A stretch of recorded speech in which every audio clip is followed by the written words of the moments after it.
NN news ಕನ್ನಡಕ್ಕೆ ಸ್ವಾಗತ. Sangeetha Kumbar.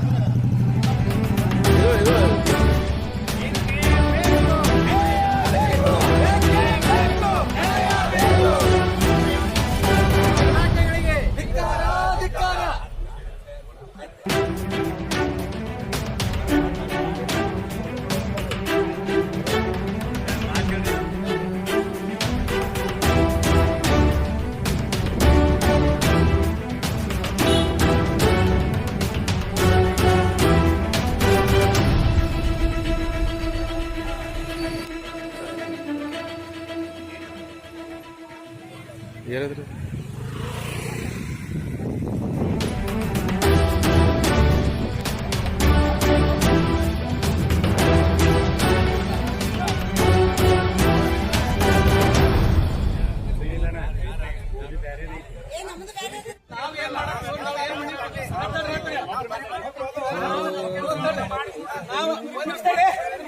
Crossing ಸಲುವಾಗಿ ಎಷ್ಟೊತ್ತು ನಮಗೆ ಲೆಟರ್ ಕೊಡಂತೇಳಿ ಒಂದು ಸ್ಪೆಷಲ್ ಆಗಿ ಲೆಟರ್ ಕೊಟ್ಟರು ಆ ಲೆಟರ್ ಇವ್ರು ಕಳಿಸಿರ್ತಾರೆ. ಅವ್ರೆಲ್ಲರೂ ಏನ್ ನಿದ್ದೆ ಬಡಕದಾರೋ, ಏನು ಆಡಳಿತನ ಸರಿ ಇಲ್ಲೋ, ಏನು ವ್ಯವಸ್ಥೆ ಸರಿ ಇಲ್ಲೋ ಏನೋ ಗೊತ್ತಿಲ್ಲ. ಇಂಥ ಭ್ರಷ್ಟ ಮತ್ತೆ ಈ ನಿರ್ಲಜ್ಜ ಅಧಿಕಾರಿಗಳು ನಮ್ಮ ಜಿಲ್ಲೆಯಲ್ಲಿ ಬೇಡ. ಅವ್ರು ಬೇರೆ ಜಿಲ್ಲೆಗೆ ಹೋಗ್ಲಿ. ಈಗ ಪ್ರಾಮಾಣಿಕವಾಗಿ ಕೆಲಸ ಮಾಡೋರು ದಕ್ಷ, ಪ್ರಾಮಾಣಿಕ ಮತ್ತು ಪಾರದರ್ಶಕ ಬರ್ಬೇಕಂತೇಳಿ. ಆದ್ರೆ ಯಾರು ಅದನ್ನ ಚಾಲನೆ ಕೊಡ್ತಾ ಇದ್ದಿಲ್ಲ. ಸಾಹೇಬರು 3 ಸಲ ಲೆಟರ್ ಕೊಟ್ಟಿದಾರ. ಅದಕ್ಕೆ ಯಾರೊಬ್ರು ಒಂದು ನಿಷ್ಠೆಯಿಂದ ಕೆಲಸನ ಮಾಡ್ತಾ ಇಲ್ಲ. ನಮ್ಗೆ ವಿಚಿತ್ರ ಆಗ್ಬಿಡ್ತಾ ಇದೆ. ನಾವು ಎಲ್ಲಾದ್ರೂ ಒಂದು 20-30 ಲೆಟರ್ ಕೊಟ್ಟಿದೀವಿ. ಆ ಲೆಟರ್ ಒಂದು ಗೌರವಾನ್ವಿತ ಸನ್ಮಾನ್ಯ ಮುಖ್ಯಮಂತ್ರಿಗಳು ಕರ್ನಾಟಕ ಸರ್ಕಾರ ಸ್ವಚ್ಛ ಮತ್ತು ಪ್ರಾಮಾಣಿಕ ಆಡಳಿತ ಸಂವಿಧಾನಬದ್ಧವಾಗಿ ಕರ್ನಾಟಕ ಸರ್ಕಾರದ ಆಡಳಿತದಲ್ಲಿ ಅಳವಡಿಸುವ ಕುರಿತು ನಾವು ಈಗಾಗಲೇ 2 ಮನವಿ ಕೊಟ್ಟಿದ್ದೀವಿ. 14/7/2023 ಮನವಿ ಕೊಟ್ಟಿದ್ವಿ ಸನ್ಮಾನ್ಯ ಮುಖ್ಯಮಂತ್ರಿಗಳಿಗೆ.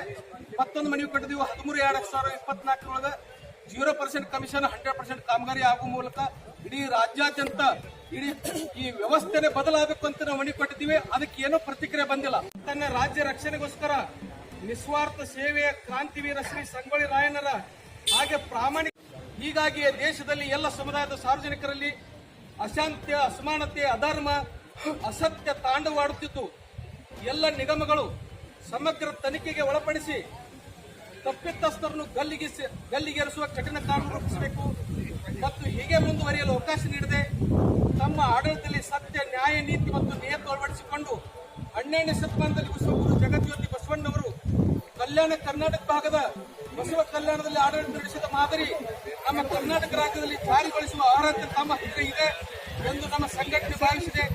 ಮಹತ್ವದ ವಿಷಯವೆಂದರೆ ಕೆಲವು ಗ್ಯಾರಂಟಿ ಬಾಕಿಗಳನ್ನು ಮೊಟಕುಗೊಳಿಸಿ ನಮ್ಮ ರಾಜ್ಯದ ಎಲ್ಲ ಸಮುದಾಯದ ಸಾರ್ವಜನಿಕರ ಮಕ್ಕಳಿಗೆ ಉನ್ನತ ಶಿಕ್ಷಣದ ಉಚಿತ ಶಿಕ್ಷಣ ಭಾಗ್ಯ ನೀಡುವುದು, ಎಲ್ಲ ಸಾರ್ವಜನಿಕರಿಗೆ ಉಚಿತ ಆರೋಗ್ಯ ಭಾಗ್ಯ ನೀಡುವುದು ಹಾಗೂ ಎಲ್ಲ ಸಾರ್ವಜನಿಕರಿಗೆ ಉಚಿತ ನ್ಯಾಯ ಭಾಗ್ಯ ನೀಡುವುದು, ರಾಜ್ಯದಲ್ಲಿ ಎಲ್ಲಾ ಜಿಲ್ಲೆಯಲ್ಲಿ ಯುವ ಸಮೂಹಕ್ಕೆ ತಮ್ಮ ವಿದ್ಯಾಭ್ಯಾಸದ ಅನುಗುಣವಾಗಿ ಉದ್ಯೋಗ ಸೃಷ್ಟಿಸುವುದು, ರಾಜ್ಯಾದ್ಯಂತ ಶಾಶ್ವತ ನೀರಿನ ಮೂಲ ಸೃಷ್ಟಿಸುವುದು, ರಾಜ್ಯದ ಎಲ್ಲ ಜನಪ್ರತಿನಿಧಿಗಳು, ಎಲ್ಲ ಅಧಿಕಾರಿ ವರ್ಗ ಹಾಗೂ ಎಲ್ಲ ಸಮುದಾಯದ ಸಾರ್ವಜನಿಕರು ದೇಶದ ಹಿತಕ್ಕಾಗಿ, ಎಲ್ಲರೂ ಉಜ್ವಲ ಭವಿಷ್ಯಕ್ಕಾಗಿ ಜಾತ್ಯತೀತವಾಗಿ ಎಲ್ಲರೂ ಸಹೋದರತ್ವವನ್ನು ಅಳವಡಿಸಿಕೊಂಡು ರಾಜ್ಯದ ಆಡಳಿತದಲ್ಲಿ ದಕ್ಷತೆ, ಪ್ರಾಮಾಣಿಕತೆ ಮತ್ತು ಪಾರದರ್ಶಕ ಆಡಳಿತ ನೀಡುವ ಮೂಲಕ ಸೃಷ್ಟಿಕರ್ತನ ಹಾಗೂ ನಿಸರ್ಗ ದೇವತೆಯರ ಋಣ ತೀರಿಸಲು ನ್ಯಾಯಸಮ್ಮತವಾದ ಸಂವಿಧಾನಾತ್ಮಕ ಹಾಗೂ ಕಾನೂನಾತ್ಮಕವಾದ ಸತ್ಯದ ಯೋಜನೆಗಳು ಕಾರ್ಯರೂಪಕ್ಕೆ ತರಬೇಕೆಂದು ಎಲ್ಲ ಸಮುದಾಯದ ಸಾರ್ವಜನಿಕರ ಪರವಾಗಿ ಬಸವನಾಡಿನಿಂದ ಕರ್ನಾಟಕ ರಕ್ಷಣಾ ವೇದಿಕೆ ಸ್ವಾಭಿಮಾನಿ ಬಣದ ಎಲ್ಲ ಪದಾಧಿಕಾರಿಗಳು ಕಳಕಳಿಯಿಂದ ಮನವಿ ಮಾಡಿಕೊಳ್ಳುತ್ತೇವೆ. ಧನ್ಯವಾದಗಳೊಂದಿಗೆ ಅಧ್ಯಕ್ಷರು, ನಾನು ಕರ್ನಾಟಕ ರಕ್ಷಣಾ ವೇದಿಕೆ ಸ್ವಾಭಿಮಾನಿ ಬಣ. ಮಾನ್ಯ ಗೃಹ ಸಚಿವರು, ಭಾರತ ಸರ್ಕಾರ, ಮೂಲ ಜಿಲ್ಲಾಧಿಕಾರಿಗಳು, ವಿಷಯ ಪಶ್ಚಿಮ ಬಂಗಾಳದಲ್ಲಿ ಮಹಿಳೆಯರ ಮೇಲಿನ ಅನ್ಯಾಯ ಮತ್ತು ಅಸಂಸ್ಕೃತಿಯ ವರ್ತನೆಯ ಬಗ್ಗೆ ನಿಷೇಧ ಪತ್ರ. ಮಾನ್ಯರೇ, ಪಶ್ಚಿಮ ಬಂಗಾಳದ ಕೂಚ್ ಬೆಹಾರ್ ಮತ್ತು ಉತ್ತರ ದಿನಾಜ್ಪುರದಲ್ಲಿ ಚೋಪ್ರಾ ನಡೆದ ಘಟನೆಯಿಂದ ನಾವು ತುಂಬಾ ದುಃಖಿತರಾಗಿದ್ದೇವೆ. ಪಶ್ಚಿಮ ಬಂಗಾಳದಲ್ಲಿ ಹಿಂದೆಂದಿಗೆ ಹದಗೆಡುತ್ತಿರುವ ಮಹಿಳೆಯರ ಸ್ಥಿತಿ ಗಂಭೀರ ಮತ್ತು ಕಳವಳಕಾರಿಯಾಗಿದೆ. ಕಾನೂನು ಮತ್ತು ಸುವ್ಯವಸ್ಥೆ ಕೇವಲ ನಿಘಂಟುಗಳಿಗೆ ಸೀಮಿತವಾದಂತೆ ತೋರುತ್ತದೆ. ಕೂಚ್ ಬೆಹಾರ್ ಮತ್ತು ಉತ್ತರ ದಿನಾಜ್ಪುರ ಘಟನೆಗಳು ನಾಗರಿಕರು ಗಮನಿಸಿ ಮತ್ತು ಸಾಧ್ಯವಾದಷ್ಟು ಬೇಗ ಅಗತ್ಯ ಕ್ರಮಗಳನ್ನು ತೆಗೆದುಕೊಳ್ಳುವಂತೆ ವಿನಂತಿಸುತ್ತೇವೆ.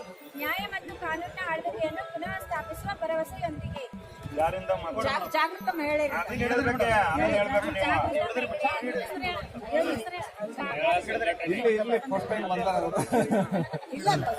ಹೇಳಿ ಕೈ ಹಚ್ಚೋಕೆ ಬರ್ರಿ ಒಳಗೆ ಮಹಿಳೆಯರಿಗೆ ಶೋಷಣೆ